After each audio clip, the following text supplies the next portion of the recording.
এক বাদশাহ ছিলেন প্রতাপশালী, নাম ছিলেন ইয়াজিদ বিন মুহাল্লাব। মুসলিম বাদশাহ, মালিক ইবনে দিনার রহমতুল্লাহ আলাইহির জমানায় বড় আল্লাহওয়ালা ছিলেন। মালিক ইবনে দিনার ওলামারা চিনে। তো উনি ওনার দিকে একটু বাঁকা চোখে দেখছিলেন, বাঁকা চোখে। তো বাদশাহ ডাইকা জিজ্ঞাসা করছে, তুমি তো আমার রাজত্বেই থাকো, তুমি কি আমাকে চিনো না?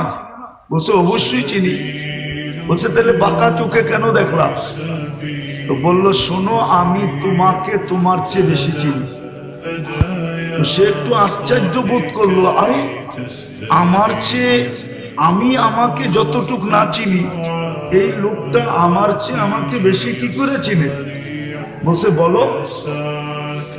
আগের যুগের বাদশারা প্রতাপশালী ছিল, কিন্তু বেয়াদব ছিল না। কি ছিল না? বেয়াদব ছিল না। রাগ হয় না, পায়ে হাত রাখি।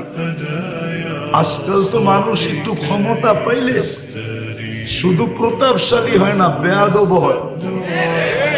আদব কায়দা হারায় ফেলে, ঠিক না?